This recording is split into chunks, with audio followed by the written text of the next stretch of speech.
생명의 말씀은 요한복음 9장 35절에서 41절까지 말씀입니다. 요한복음 9장 35절에서 41절까지 우리 하나님의 말씀 우리 한 목소리로 같이 읽겠습니다.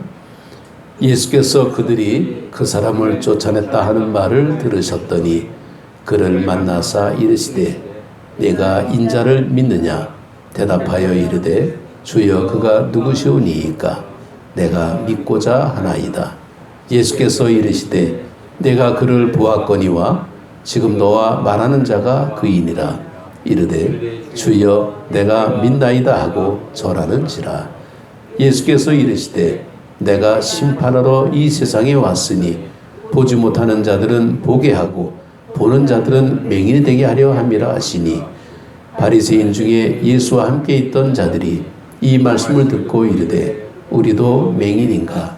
예수께서 이르시되 너희가 맹인이 되었더라면 죄가 없으려니와 본다고 하니 너희 죄가 그대로 있느니라. 아멘. 네, 할렐루야. 네, 오늘 하나님의 말씀 제목이 믿음의 근거입니다. 요즘 헛소문이 많으면 출처가 어디냐 그런 걸 따지죠. 누가 했냐, 누가 들은 사람이 있냐, 본 적 있냐. 우리가 교회를 다니면서 신앙생활을 하기는 하는데 늘 이렇게 교회를 다니다 보게 되면 별 생각 없이 그냥 교회 나올 때가 많습니다.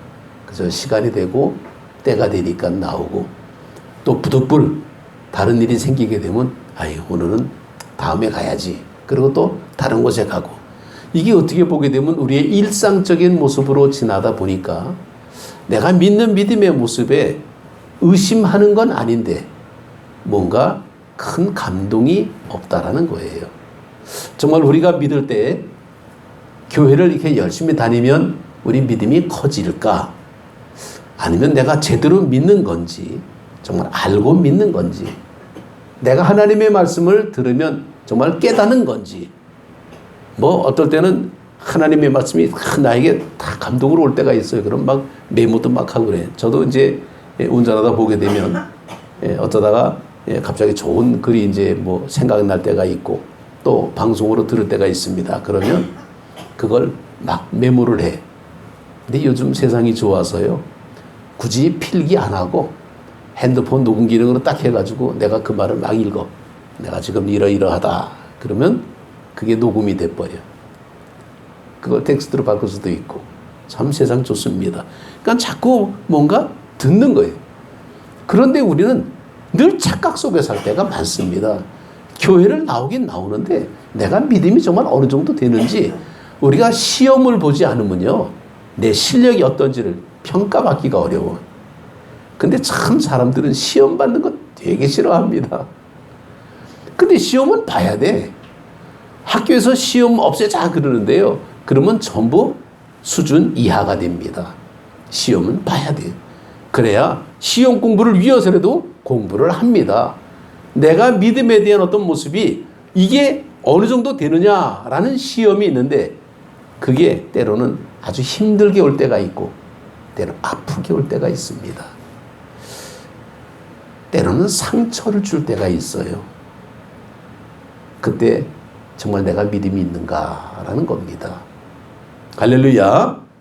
여러분들은 믿음이 어느 정도 된다라고 생각하고 계십니까? 정말 내가 교회 열심히 다녀서 내가 천국 소망을 가지고 난 죽으면 천국 간다. 그런 믿음을 가지고 우리가 삽니까? 어머니 뱃속부터 나오던 모태신앙도 있겠고 아니면 어쩌다 보니까 주변에 믿는 사람 때문에 전도돼서 나온 사람도 있겠고 이런저런 분위기 속에서 친구가 교회 나오니까 따라 나올 수 있고 부모님이 나오니까 어쩔 수 없이 끌려 나오고 나오긴 나오는데 와서 시간을 채우고 갑니다. 근데 뭔가 남는 게 없어요. 이스라엘에서 신앙의 최고복이라고 할 수 있는 수준이 있는 그룹이 있습니다. 이게 산헤드린이죠. 이 사내들인에 있던 니고데모라는 사람은 하나님의 말씀을 잘 알지를 못하는 거예요. 왜 그러냐면요, 이 사람이 예수님을 밤에 찾아와 그래가지고 묻습니다. 라비여, 하나님께서부터 오신 선생인 줄 내가 아나이다. 하나님이 함께 하지 않으면 당신이 행하는 이 표적이 정말 이렇게 사람이 할 수는 없습니다. 그랬더니 예수님께서 그럽니다. 사람이 거듭나지 아니하면 하나님에 들어갈 자가 없다. 니고데모가 뭐라 그럽니까? 깜짝 놀라는 거예요. 아니 어떻게 사람이 어머니 뱃속에 또 들어갔다 옵니까? 이게 니고데모예요. 당시 최고의 엘리트라고 하는 사람이 예수님의 말씀을 이해를 못하고 있다라는 거예요. 이게 요한복음 이제 그 3장에 나오는 얘기인데 4장에 보게 되면요, 당시 가장 수준이 낮은 사마리아에 사는 우물가에서 만난 여인이 있습니다. 우리는 수가성의 여인이라 그러죠. 목이 마를 때 예수님을 만나죠. 물을 드리고 네가 주는 물, 정말 이래가면서 대화를 나눕니다. 그때 이 여인이 내가 메시아를 만났구나. 물동이를 버리고, 물 들어온 사람이 물동이를 버리고 동네를 막 뛰어내려 내가 메시아를 만났다. 그렇게 떠듭니다. 자, 보십시오. 한 사람은 니고데모, 최고의 석학이라고 할 수 있는 인텔인데 이 사람은 예수님의 말씀을 못 알아들어. 근데 전혀 교육을 잘 받지 못한 한 여인이, 이 이방 여인이죠, 예수님을 메시아라 그러고 사람들한테 막 전하고 있어요. 이게 가능합니까? 요한복음을 보게 되면요, 역설적인 얘기들이 참 많이 나옵니다. 그러니까 역설이라는 것은 이게 통상적인 모습이 아니에요. 뭔가 반전이 일어나고 있어요.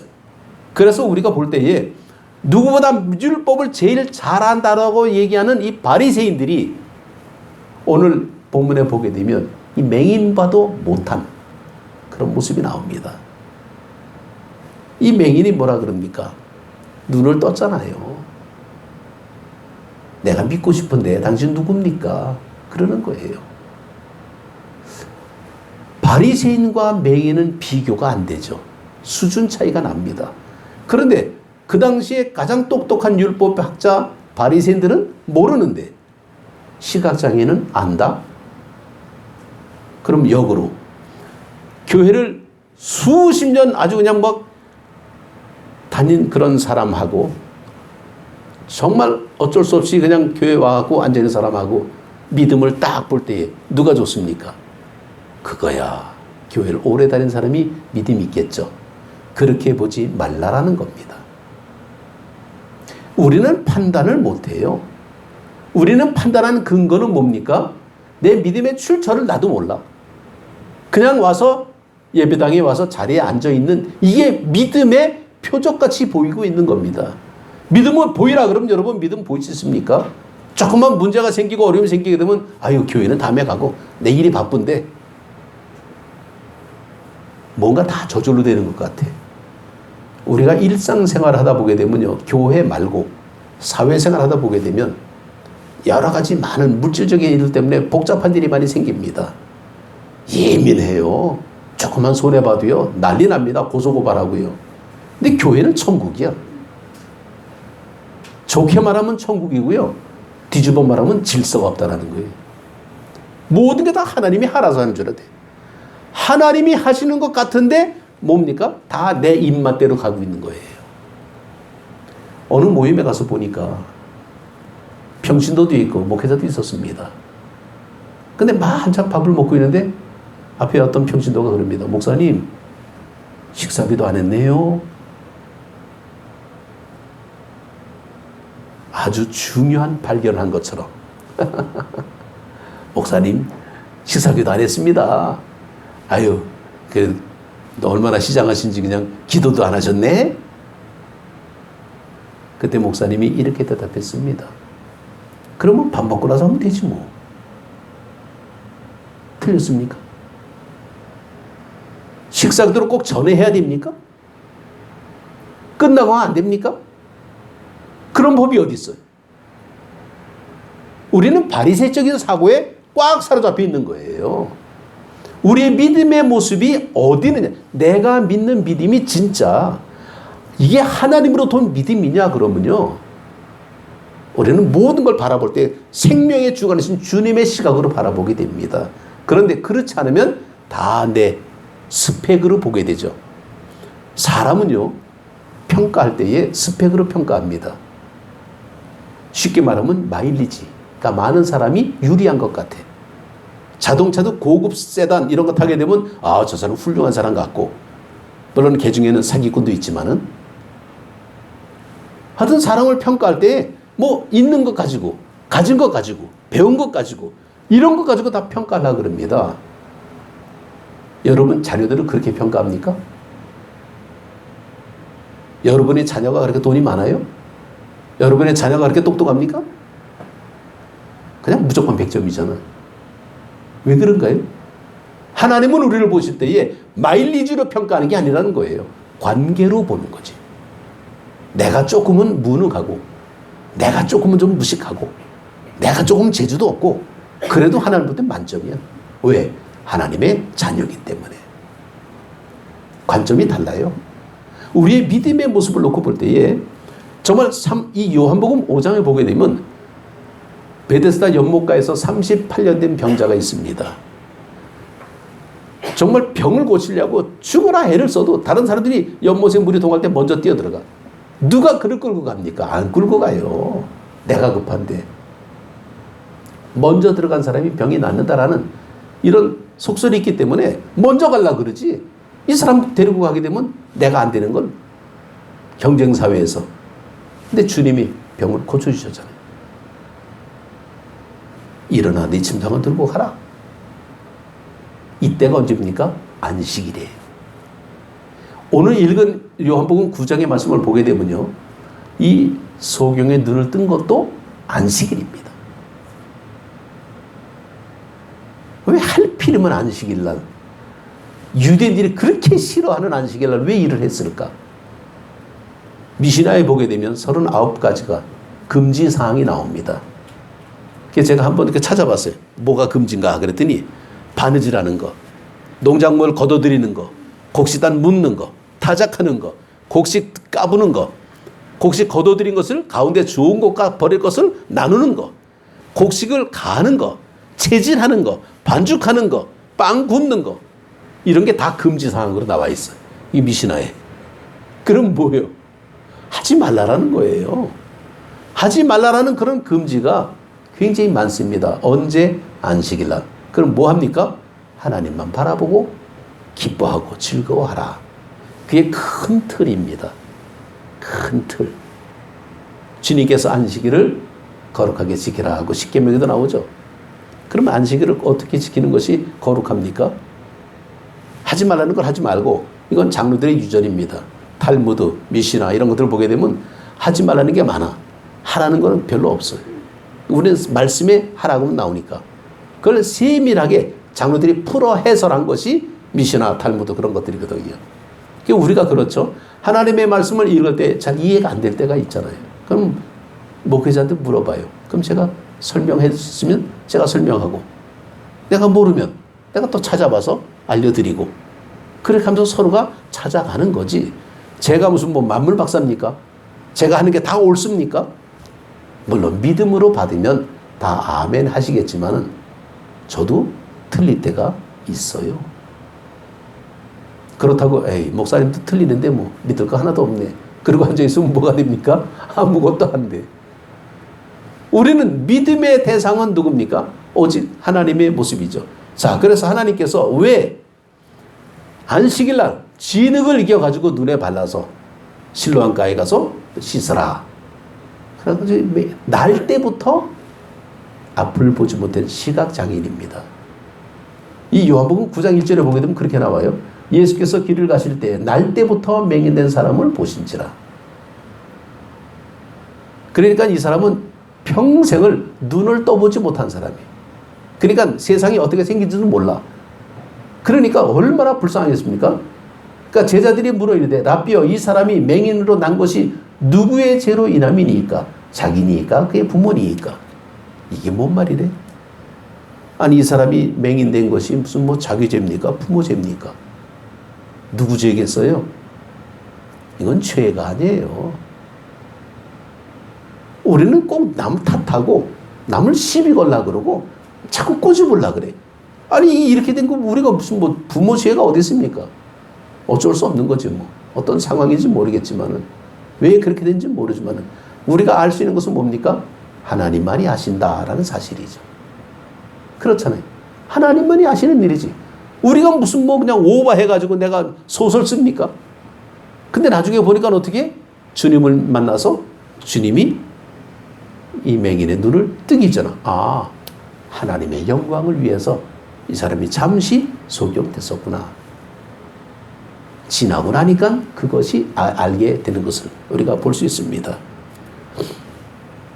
자, 요한복음 9장 15절에서 16절을 보게 되면 그러므로 바리새인들도 그가 어떻게 보게 되는지를 물으니 이르되 그 사람이 진흙을 내 눈에 바르매 내가 씻고 보나이다 하니 바리새인 중에 어떤 사람은 말하되 이 사람이 안식일을 지키지 아니하니 하나님께로부터 온 자가 아니라 하며 어떤 사람은 말하되 죄인으로서 어떻게 이러한 표적을 행하겠느냐 하여 그들 중에 분쟁이 있었더니 만약에 바리새인들이 예수님이 이 시각장애인의 눈을 뜨게 해서 안식일을 범했으면 고발해야죠. 그러면 어떻게 해야 돼? 제사장한테 찾아가야 됩니다. 근데 제사장한테 찾아간 게 아니라 바리새인한테 찾아왔어. 그러니까 자기들도 모르는 거예요, 이게. 이게 어떤 일이냐. 근데 문제는 앞을 보지 못한 사람이 앞을 보게 됩니다. 하나님이 아니고는 할 수 없다라는 거예요. 그런데 그날이 어떤 날입니까? 안식일이잖아요. 저 사람이 안식일날 죄를 범한 사람인데 어떻게 이런 일을 표적을 행할 수 있느냐? 이러고 자기들끼리 또 말싸움하고 있는 거예요. 자, 보십시오. 안식일을 범한 게 이게 문제입니까? 안식일날 눈을 뜨게 해준 게 문제입니까? 뭐가 문제겠어요? 주님은요, 의도가 있었습니다. 안식일을 안식일 같지 않게 만든 그 안식일, 진정한 안식일을 가르쳐 주기 위해서 주님은 안식일날 이 사역을 행하셨습니다. 안식일을 범하려고 하는 것이 아니라 잘못된 안식일의 생각을 바꿔주시려고. 그러니까 이 안식일날 일들이 많이 벌어지게 됩니다. 정말 이게 그래서 이 맹인의 눈을 뜨게 하는 이 모습이 무슨 일이냐? 이사야 35장 5절에 보면 그때의 맹인의 눈이 밝을 것이며 못 듣는 사람의 귀가 열릴 것이며 이사야를 통해서 메시아가 오면 이런 일이 있을 거다라고 나와요. 이게 무슨 징조입니까? 메시아라는 징조예요. 근데 이 상황을 사실은 세례 요한은 알고 있었죠. 오신 메시아가 당신입니까? 이미 세례 요한은 예수님이 메시아구나라는 것을 인정하고 받아들였습니다. 그런데 바리새인들은 인정을 안 하려고 그래. 왜? 율법은 누구보다 잘 아는 사람들이 인정하기 싫은 거예요. 그래서 선지자 중에 하나라 이렇게 평가절하 예수님을 그렇게 해버립니다. 메시아로 받아들이질 않잖아요. 자, 예수님께서 누가복음 7장 22절에 이렇게 말씀합니다. 예수께서 대답하여 이르시되 너희가 가서 보고 들은 것을 요한에게 알리되 맹인이 보며 못 걷는 사람이 걸으며 나병 환자가 깨끗함을 받으며 귀 먹은 사람이 들으며 죽은 자가 살아나며 가난한 자에게 복음이 전파된다 하라. 예수님은 메시아로 이 땅에 오셨다는 것을 여기서 당당하게 말씀하고 있습니다. 그런데 이 퇴색된 이 안식일의 개념의 모습이 논쟁거리로 끝나버리고 있다는 거예요. 우리가 신앙생활하면서 네가 잘났냐 내가 잘났냐 이거 따지다가 천국 못 갑니다. 천국은 믿음으로 가는 거지. 이게 무슨 뭐 잘난 체하고 뭐 무슨 뭐 교만하고 이런 게 뭔가 진짜 중요한 것은 믿음으로 가는 나라라고 우리가 그렇게 고백하고 있습니다. 그런데 그 믿음의 근거가 정말 자기 자신의 어떤 그런 안전, 자기 자신의 어떤 스펙 여기에서 나와서 폼 잡는 게 이게 믿음이냐라는 거예요. 이건 과시지. 신앙의 기초는 바로 내가 중심이 아니라 하나님으로 옮기는 게 신앙입니다. 그래서 우리가 살아가는 것 하나하나가 하나님의 은혜로 사는 거지 내가 능력이 있어서 사는 게 아니에요. 우리는 늘 뭔가 대가를 바라고 살 때가 많잖아요. 물론 잘못된 대가인 줄 알지만은 우리가 자녀를 기를 때 물론 안 그런 사람도 많이 있지만은 얘를 잘 키워가지고 노후에 얘한테 덕 좀 보고 살자. 그러고 키웁니까? 솔직하게. 내가 얘들 잘 키워가지고 노후에 좀 내가 좀 덕 좀 보자. 뭐 애들한테 보험 듭니까? 물론 잘못된 보험도 많지만은 그거 아니잖아요. 그냥 자식이니까 그냥 무조건 남들이 볼 땐 다 손가락질 하는데 부모가 볼 땐 다 웃고 있어. 이게 왜? 자식이니까. 이걸 관계라 그러잖아요. 물론 우리가 객관적인 모습으로 잘못된 것은 지적하고 고쳐줘야죠. 무조건 옹냐옹냐하고 받아주는 게 다 사랑이 아닙니다. 자녀는 바르게 가르쳐야죠. 왜? 혼자 사는 사회가 아니잖아요. 같이 사는 사회에서 더불어 사는 사회에서 언제까지 부모가 끼고 있습니까? 얘네들 독립해 나가야 돼. 그러면 얘들이 독립해 나가서 사회생활 할 때에 사람들에게 아름다운 모습으로 살아가야지. 너 혼자 독불장군처럼 혼자 그냥 잘난 체 하면서 살아라. 그렇게 하면요 큰일 납니다. 사회생활은 그게 아니에요. 그래서 그거를 잘 가르쳐주면서 우리는 자녀들을 이제 양육하게 되죠. 이 상황이 벌어졌을 때에 이 바리새인들이 시비를 겁니다. 도대체 어떻게 이런 일이 벌어졌냐? 누가 그랬냐? 막 묻습니다. 그랬더니 이제 부모가 22절에 보게 되면 그렇게 나옵니다. 9장 22절에 그 부모가 이렇게 말한 것은 이미 유대인들이 누구든지 예수를 그리스도로 시인하는 자는 출교하기로 결의하였으므로 그들을 무서워함이로라. 그러므로 그 부모가 말하기를 그가 장상하였으니 그에게 물어보소서 하였더라.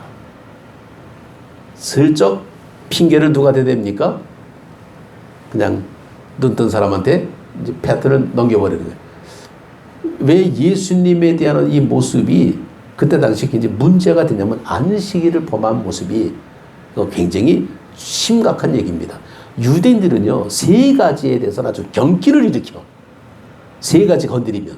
그게 뭡니까? 첫 번째 성전, 두 번째 안식일, 세 번째 하나님의 아들이라고 일컫는 경건하심. 이런 것들은 유대인들이 굉장히 경기를 일으키게 싫어하는데 예수님은 다 건드렸잖아요. 헐라 내가 3일 만에 일으키리라.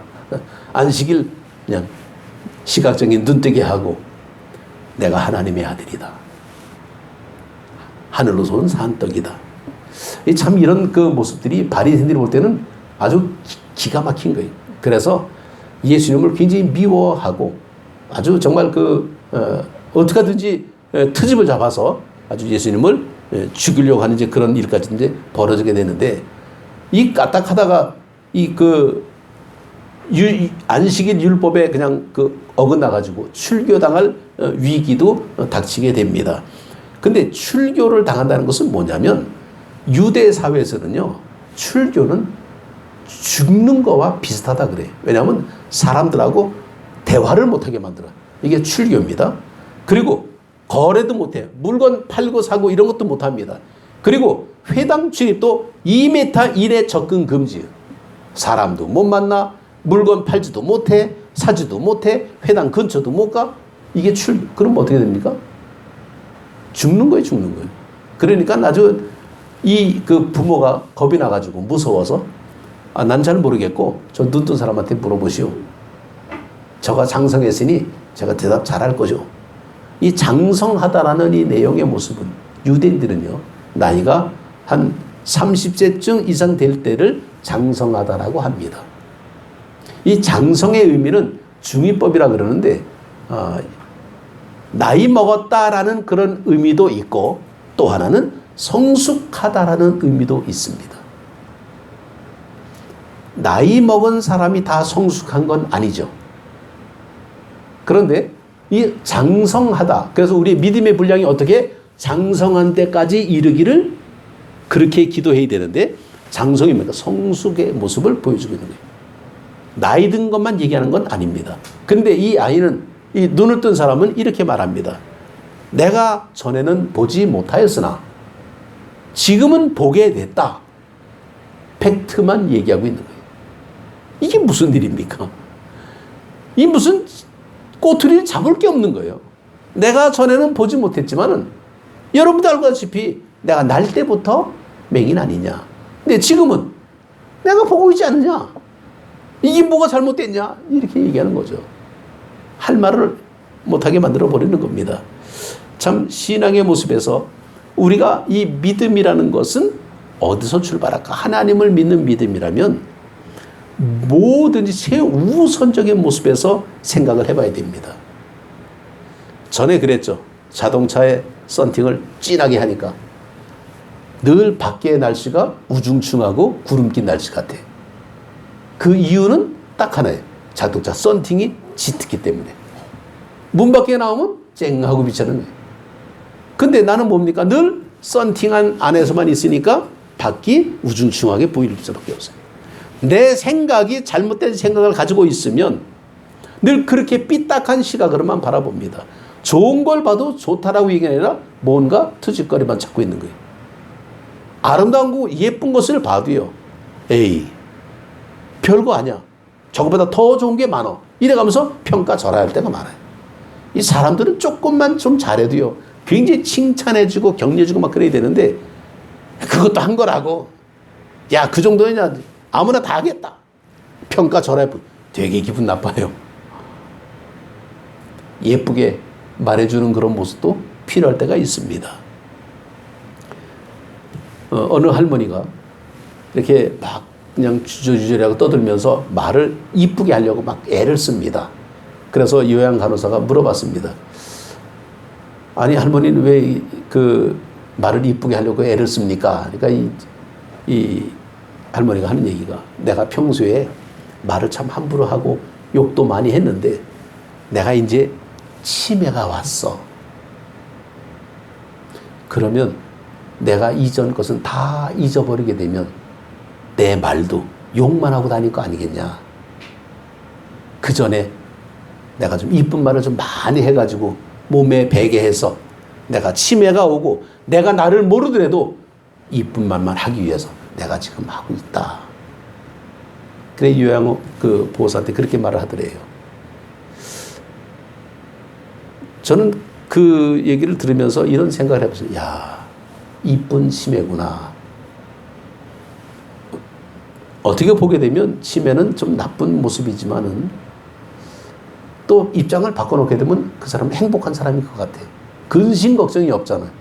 되는 대로 본능적으로 마음대로 하잖아요. 근데 그것이 다른 사람에게 아름다운 모습을 보여준다면 얼마나 좋을까라는 거죠. 우리는 그래서 근거를 우리가 찾아야 됩니다. 평소에 정말 열심히 좋은 얘기를 많이 하고 정말 늘 몸가짐을 바르게 하고 어디서 나와야 됩니까? 이 속에서 나와야 돼요. 그 배에서 생수의 강이 흘러나온다 그랬습니다. 내가 들은 게 있어야 나오지. 들은 게 없는데 뭐가 나옵니까? 믿음은 들음에서 나고 들음은 그리스도의 말씀이라. 믿음의 근거가 내 속에 있는 말씀, 책에 있는 말씀이 아니라 내가 속에서 융화된, 내가 속에서 녹인 그 말씀이 나와야 사람에게 진정성으로 비춰진다라는 거예요. 누가 뭐라 그러면 이거 성경책에 다 있는데 뭐 모릅니까? 시험 보는데 답을 쓸 때 그거 또 교과서에 다 있는 건데 뭐 그런 거 답 써봐요. 그건 누가 맞다 그러겠어요? 그게 시험입니까? 그건 시험이 아니죠. 정말 하나님의 말씀이 내 속에 있다면 그 말씀이 내 속에서 이것이 녹아져야 돼요. 음식을 먹어도요. 물론 뭐 음식을 이제 먹지만은 그것이 내 몸에서 에너지가 되잖아요. 영양제가 좋다고 이 밥을 먹고 살아야지 영양제만 먹고 살 수 있습니까? 골고루 뭐 비타민 마그네슘, 칼슘 그냥 온갖 오메가니 뭐니 다 영양제를 한 움큼 먹고 그렇게만 살아보세요. 살 수 있을까요? 못 살아요. 밥 먹고 살아야지. 영양제는 어디까지나 보충이지 그게 주가 아닙니다. 하나님의 말씀을 우리가 우리 속에서 그러면 이 속에서 고백되어지는 모습이 그대로 나옵니다. 어린아이들은 거짓말을 못한다 그러잖아요. 그게 뭡니까? 마음이 깨끗해서 그래. 심령이 가난해서. 하나님을 볼 것이요. 하나님을 보는 사람이 거짓말 하겠습니까? 있는 그대로 드러내는 거죠. 그러니까 우리는 정말 그런 모습으로 믿음 생활을 시작할 때에 내가 사는 것이 정말 은혜구나 라는 것을 느끼게 됩니다. 제가 오늘 아침에 그 새벽 기도 끝나고 나서 잠깐 뭐를 좀 보는데 가슴이 먹먹한 기사가 하나 있더라고요. 그래서 잠시 마음이 좀 찐했습니다. 그 아빠가 39살에 하나님이 부름을 받고 갔어요. 근데 딸만 넷이더라고요. 그 엄마가 딸들을 다 키웠어요. 그래갖고 20년이 지난 뒤에 아빠한테 편지를 쓰는 그 내용이에요. 근데 참 신앙으로 이렇게 아주 아름답게 키워진 그런 가정이더라고요. 그래서 그 두 내외가 상당히 그 귀한 모습이 있었고 자녀들을 믿음으로 그렇게 잘 양육했고 그래갖고 이제 아빠한테 편지 쓰는데 후에 하늘나라에 계신 아빠에게 이제 그러고 쓰는 내용들이더라고요. 참 구구절절이 기가 막히더라고요. 이게 가슴이 멍해가지고 이게 뭔가 참 보니까 그 남자도 정말 똑똑하고 능력 있고 큰 기업에서 아주 정말 큰일 할 사람인데 어떻게 그렇게 빨리 하나님 앞에 갔을까? 우리가 볼 땐 속상하고 억울하고 아주 정말 분할 정도의 모습인데 근데 그 자녀들 내용을 보게 되면 참 다 아주 그 생각이 바른 그런 모습으로 해가지고 이렇게 그 글을 쓴 걸 보니까 이렇게 또 이런 복도 있구나 이제 그런 생각을 해봤습니다. 사람이 살아있는 이 모습이 얼마나 귀한 모습인가. 우리가 있을 때 하나님 앞에 영광 드리는 그런 모습. 정말 내가 하나님을 믿는, 내가 교회를 다니는 내 믿음의 근거가 어디서 출발하는 거냐. 부모님의 푸시냐? 아니면 그냥 갈 데 없으니까 교회 나왔냐? 아니면 친구 따라 나왔냐? 안 가면 안 되니까 나왔냐? 이런 게 아니라 정말 하나님의 사랑 속에서 강권적인 하나님의 은혜가 감사해서 뛰어나오는 그런 모습이 좀 있어야 될 줄 압니다. 이 크리스찬이라는 이 말은 이게 작은 그리스도인이라는 뜻이에요. 크리스찬이. 이 바이올린하고 비올라하고 좀 차이가 있습니다. 근데 똑같아. 근데 비올라는 좀 커요. 똑같은데. 그래서 구별이 됩니다. 우리는 그리스도인이라는 이 모습이 내가 만든 게 아니에요. 남이 붙여준 게 그리스도인입니다. 안디옥에서 그랬죠. 안디옥 교인들을 보고 그리스도인이다. 누가 그랬습니까? 그 지역에 사는 안디옥 지역에 사는 사람들이 그렇게 붙여준 겁니다. 그 속에 하나님의 말씀이 녹아있기 때문에 그들을 그렇게 비춰준 것처럼 때로는 해와 달이 정말 같은 하늘에 공존하고 있는 것처럼 슬픔과 기쁨도 함께 있지만은 그러나 믿음의 근거를 그리스도에게로 우리가 두고 하나님의 말씀으로 두고 나를 구원하신 하나님 앞에 감사해서 아낌없이 드리는 정말 우리의 모습이 될 때 우리의 헌신이 하나님이 보시기에 아름다운 모습으로 이어져 갈 겁니다.